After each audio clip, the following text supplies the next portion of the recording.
दोस्तों नमस्कार। Colonel Ajay CO Ajay astro money group first global astro finance digital channel से आपसे मुखातिब होता हूं। आज सोमवार 5 जनवरी सन 2026। दोस्तों, अजय एस्ट्रो मनी ग्रुप देश दुनिया का पहला चैनल है जो 42 कमोडिटीज पर आपको अपडेट और विश्लेषण आप तक पहुंचाता है। खाद्य तेल, सोया, पाम, कैस्टर, सरसों, मूंगफली, इन सभी पर आपको अपडेट और विश्लेषण देता है। दोस्तों, कहा जाता है कि खाद्य तेलों का यदि आपको व्यापार करना है तो विश्लेषण अति आवश्यक हो जाता है, क्योंकि ये बाजार अनसर्टेनिटी से भरा हुआ है। और दोस्तों, इंडियन सिस्टम ऑफ एनालिसिस और फंडामेंटल एनालिसिस का जब अद्भुत संगम होता है तो आपको अग्रिम रास्ता या आगे का रास्ता साफ नज़र आने लगता है। दोस्तों, विशेष अग्रिम रिसर्च रिपोर्ट के लिए संपर्क कर सकते हैं, जो कि सहयोग राशि अदा करने पर उपलब्ध होगा। आज के शो में हम चर्चा करेंगे कि पाम तेल का आयात 8 महीने के निचले स्तर पर पहुंच गया है। पाम तेल, सोया तेल, सूरजमुखी तेल, इन सब पर एक कंपैरेटिव स्टडी आपके लिए हाजिर है इस शो में। जानिए रिपोर्ट विस्तार से। दोस्तों, पाम तेल का आयात दिसंबर महीने में 8 महीने के निचले स्तर पर पहुंच गया है। अब प्रश्न ये उठता है, क्या रिफाइनर्स ने पाम ऑयल से मुंह मोड़ा है या फिर ये केवल सर्दियों का असर है या ग्लोबल मार्केट में कोई बड़ा गेम चल रहा है? आइए समझते हैं गहराई से। दोस्तों, सबसे पहले तो हम आंकड़ों पर नज़र डालते हैं कि दिसंबर महीने में पाम ऑयल का आयात यानी दिसंबर 2025 में पाम ऑयल का आयात गिरकर सिर्फ 5.07 लाख टन रह गया है। ये अप्रैल 2025 के बाद सबसे निचला स्तर माना जाना है। कहानी यहीं ख़त्म नहीं होती। जहां पाम ऑयल गिरा, वहीं सॉफ्ट ऑयल यानी सोयाबीन और सनफ्लावर ने अपनी ताकत दिखाई और कुल आयात 13.7 लाख टन रहा, जो दिखा रहा है कि भारत की तेल की भूख अभी कम नहीं हुई बल्कि उसकी पसंद बदल गई है। यदि हम 5 सालों के हिस्टोरिकल डाटा देखें तो एक दिलचस्प पैटर्न सामने आ रहा है। दिसंबर 2022 में भारत ने रिकॉर्ड 11 लाख टन से ज़्यादा पाम तेल मंगवाया था, लेकिन साल 2025 में अब हम उसके आधे पर ही खड़े हुए हैं। ये एक बहुत महत्वपूर्ण बिंदु है। यानी साल 2022 में जहां 11 लाख टन से अधिक पाम तेल मंगाया था, आज लगभग 5 लाख टन रह गया, यानी आधे से भी कम। इसका सबसे बड़ा कारण है प्राइस स्प्रेड। जहां सोयाबीन और पाम ऑयल के दाम बराबर हो जाते हैं तो भारतीय रिफाइनरी सोयाबीन को प्राथमिकता देते हैं, और जब पाम तेल और सोयाबीन से काफ़ी सस्ता होता है तो प्राथमिकता पाम ऑयल की होती है, क्योंकि वो सस्ते की वजह से। और क्योंकि सर्दियों में पाम ऑयल जमने की शिकायत होती है, इसकी वजह से इसकी खपत भी अक्सर कम होती है। अब हम कुछ डाटा देख लेते हैं जो आपको मदद करेंगे कि पाम ऑयल सोया ऑयल के बीच में क्या रहा।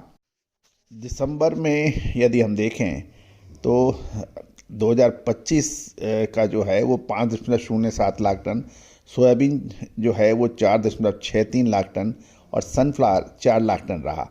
कुल लगभग 13.70 लाख टन खाद्य तेलों का आयात हुआ है। पाम ऑयल का ट्रेंड जो रहा है साल 2022 में पाम ऑयल का अपने सबसे अधिक 11.12 लाख टन पे था, जो साल 2024-25 में घटकर लगभग आधा रह गया है। सोया ऑयल्स की वापसी हुई है। सोयाबीन और सनफ्लावर तेल संयुक्त आयात में 8.63 लाख टन हो गया है, यानी सनफ्लावर 4 और सोयाबीन 4.63, तो दोनों मिलाकर 8.63 लाख टन हुआ है। दिसंबर 2025 में पाम ऑयल 5.07 लाख टन से कहीं अधिक है, जो भारतीय बाजार में एक बड़े बदलाव को दिखा रहा है। कीमतों का अंतर की बात करें तो ग्लोबल मार्केट में सोया तेल और पाम तेल के बीच कीमतों में काफ़ी अंतर कम होने से भारतीय खरीदार अब क्वालिटी वाला सॉफ्ट ऑयल को प्राथमिकता दे रहे हैं। यदि हम दिसंबर महीने में पिछले 5 सालों की ऐतिहासिक देखें पाम, सोयाबीन, सनफ्लावर, तो सबसे पहले यदि 2021 में देखें तो पाम तेल 5.65 लाख टन था। 2022 में ये सबसे अधिक 11.2 लाख टन था। 2023 में फिर ये गिरा 8.94 लाख टन रहा। साल 2024 में 5.03 लाख टन रहा और 2025 में 5.07 लाख टन रहा। यानी कुल मिलाकर 2022 के बाद इसमें लगातार गिरावट देखी गई है। सोयाबीन की बात कर लें तो सोयाबीन 2021 में 3.92 लाख टन दिसंबर में, 2022 2.52 लाख टन, 23 में 1.52 लाख टन सबसे कम, और साल 2024 में ये 4.20 लाख टन रहा। और 2025 में ये 4.63 लाख टन रहा, यानी पिछले 5 सालों में सोयाबीन का सबसे अधिक दिसंबर महीने में 2025 में आयात हुआ है। इसी तरह से सनफ्लावर ऑयल का भी आयात दिसंबर में 4 लाख टन माना जा रहा है, जो पिछले 5 सालों में सबसे अधिक है। 2022 में ये 1.94 लाख टन सबसे कम था और उसके बाद ये 2 से 2.5 लाख टन का एवरेज दिसंबर महीने में सनफ्लावर का इंपोर्ट होता है, लेकिन इस बार डबल यानी 4 लाख मैट्रिक टन हुआ। कुल यदि आयात देखें तो 13.70 लाख टन का माना जा रहा है। तो गौरतलब है कि आने वाले 1 से 2 महीने पाम तेल के ऊपर हमें नज़र रखनी उचित रहेगी, क्योंकि पाम तेल सर्दियों में भारत में इसकी खपत कम हो जाती है, क्योंकि सर्दियों में ये जमने की शिकायत रहती है। दूसरी ओर दूसरे सॉफ्ट ऑयल जैसे सोया है, सनफ्लावर है, उनके दाम कम होने की वजह से जो भारतीय रिफाइनरीज हैं या भारतीय कस्टमर जो है वो सोया ऑयल और सनफ्लावर ऑयल को अधिक प्रायोरिटी दे रहा है। अब आने वाले 1 से 1.5 महीना बहुत इम्पॉर्टेंट रहेगा। एक तरफ डिमांड, दूसरी तरफ प्रचुर सप्लाई, सरसों की शानदार फसल, ये ऐसे इम्पॉर्टेंट पॉइंट हैं जिनके ऊपर हमें नज़र रखनी अत्यंत आवश्यकता है। दूसरी ओर इंडोनेशिया और मलेशिया जो कि प्रमुख पाम ऑयल निर्यातक है, उनकी इन्वेंट्री बढ़ने की भी संभावना है।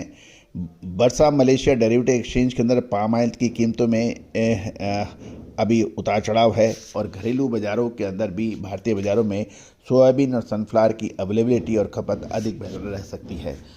कुल मिलाकर अगले 1 से 1.5 महीने एक ज़बरदस्त मुकाबला होने की संभावना है। All the very best, good luck, happy trading. Sonakshi की रसोई में आज की स्पेशल गेस्ट है मौसमी चैटर्जी जी। ये जी नहीं, मौसमी आंटी। ओके आंटी मौसमी, तो आज आप क्या बनाएंगी? मैं क्यों बनाऊं? मैं तो गेस्ट हूँ, आप बनाओ, हम खाएंगे। एक्टिंग में तो हिट हो, अब खाना बनाओ सुपर हिट। ठाट से बनाऊंगी खाना, है ना द बेस्ट एवरीडे मसाला। आओ बनाते हैं मसालेदार छोले। छोले हर रोज के करी में एवरीडे मसाले, शाही बिरयानी में स्वाद का जायका। पटल पोस्तो और शुष्य इलिश भापा।